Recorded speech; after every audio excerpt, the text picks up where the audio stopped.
Adéruwà Báyíṣà àti gbogbo màdúdò adéwẹ́ lórí òun.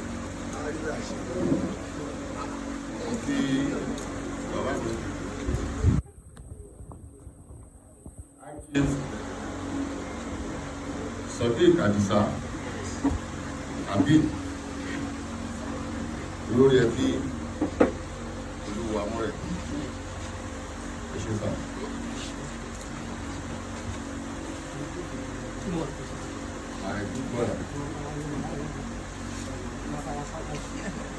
Ìyàsíwájú ọ̀fọ̀jọ́fà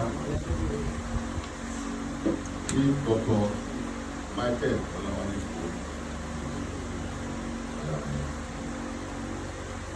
Adéjúbas. I appreciate and recognize all your national and international awards.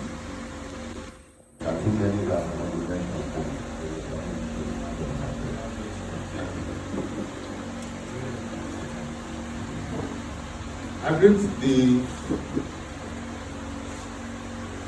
honorable member, Lagos State House of Assembly, here present, Double Prince Oluwaseyi Lawal, member representing Ikeja Conference 1. Am I right? Yes.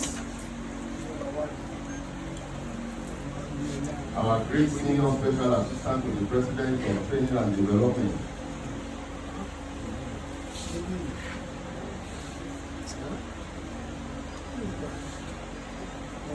Oluwaranti Adamsi, aka Mole.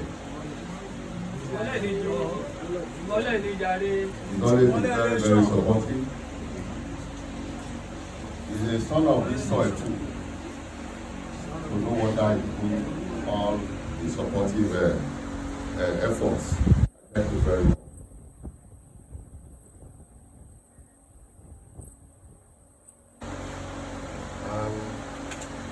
Time will not permit me to mention everybody.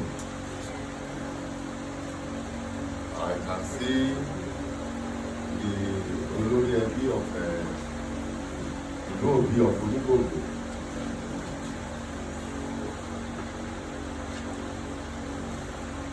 Ọ̀dọ̀fin of Ọjọ́ta. Báṣọ̀run of Onígbòǹgbò àná olórí ẹbí of Akérèlé. And see Honorable Wahab Akérèlé, former leader of Onígbòǹgbò House of Leaders, former leader of Onígbòǹgbò legislative chambers, my own junior brother, Barrister Lukman Babatunde Sopeyin, and a host of others, the Olórí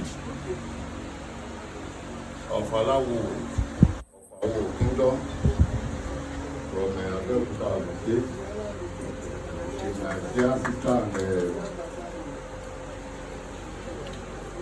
and a son of a Lagos, she's a Lagosian.